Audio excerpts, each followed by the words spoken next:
Maryland man's wife says that he bragged he could kill her and get away with it, and that there's nothing anybody could do about it. This, of course, is going to get a lot of play today, but I want to focus on the wife herself. We already know that Kilmar Abrego Garcia, the quote-unquote alleged MS-13 gang member, who is also an alleged wife beater, who is also an alleged human trafficker, who is now currently in El Salvador after being deported by the Trump administration, righteously so.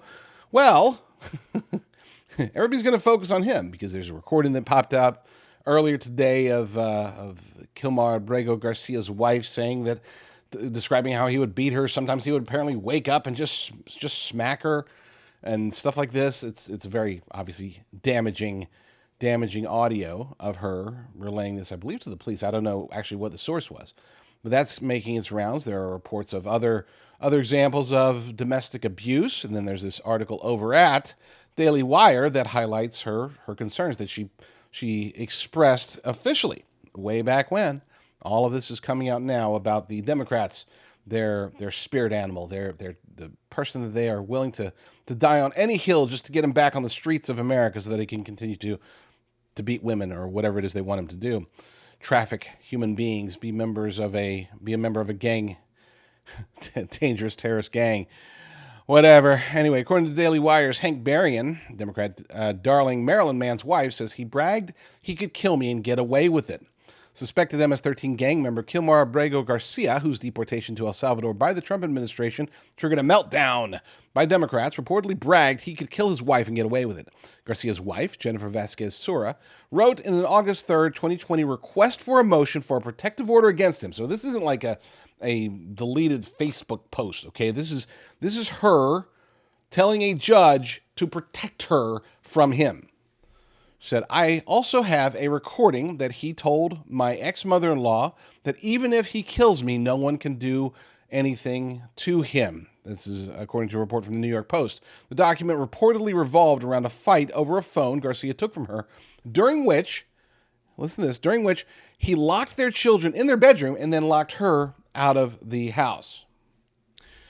She said, me and my kids are afraid now. He kicked me, pushed me, slapped me in the face, and threatened me. New bodycam footage has been released showing a Tennessee state trooper in 2022 stopping Garcia and openly suspecting him of human trafficking. And I think that suspicion is very well warranted. For those who haven't seen the video, I'm not going to play it because it's long and I don't have the copyright ownership of it. But in the video, Kilmar is sitting in the driver's seat of this van. He's got a passenger who apparently doesn't speak English. Kilmar's answering questions, explaining why his license is suspended, explaining that they're going to a construction job. But the cop's asking, you're coming from Texas to Maryland on a construction job. You do drywall and stuff like this, and yet I look in the back of your van. There's no tools. There's nothing like that. Just seats. As a matter of fact, there's extra seats. It seems as if this van has been modified to be able to transport more people than it normally would have. In other words, it sure feels like it's a human trafficking van. This is the conclusion that the police officer at the time started coming to. The passenger in that with him was also an illegal alien who was convicted for, wait for it, human trafficking. Oh my gosh. It's all starting to become clear. But I don't want to focus on that for right now. I want to focus on something completely different. I want to focus on the wife. Here she is, coming out and trying to tell the American people that her loving husband, father of her children, who, by the way, he's not the biological father of her children, something that they like to not highlight in their legacy media reports. But, she's coming out and talking about how wonderful he is and how the family misses him and needs him and this, that, or the other. But do they really? Does she really? Is this really how she felt? Is she just that type of person that believes that the best environment to raise her children is with MS-13, with a gang member that she has tried to protect herself and her children from? Somebody who she has reported multiple times as beating her? This is what she wants? So this is the loving relationship that she's shooting for? Or is she shooting for something else? Has she been threatened, perhaps by MS-13, perhaps by Democrats, perhaps by somebody else? Is she looking for a payday? I mean, as far as I know, the Give, Send, Go, or GoFundMe, or whatever it is that she's using, has been skyrocketing. I haven't checked on it lately, but I know that it was, at least a while back, it was approaching its goal of a couple $100,000.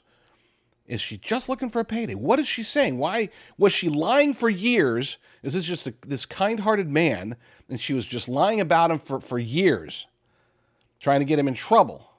Or is she lying today by claiming that he's wonderful and she wants him home, when in reality she either wants to protect herself from outside forces or to get a payday, or both? I don't know what the answer is. All I know is that we can rip on Kilmar Abrego Garcia all day, but it's his wife who seems to be apparently not doing what's in the best interest of her or her children. Then again, maybe of getting a payday on behalf of the Democrat Party and their use of Kilmar Abrego Garcia as their ideal human being, the person they want everyone to be like, especially all you evil white people. They want you to be more like Kilmar.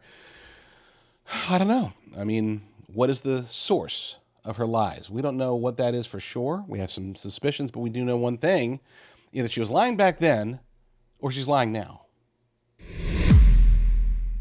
Support independent journalists such as me, as well as people like Alex Jones, by going to jdrucker.com/Infowars, jdrucker.com/Infowars. You'll shop the Alex Jones store, and you'll be able to get stuff like daggers and methylene blue and all sorts of other cool stuff. jdrucker.com/Infowars.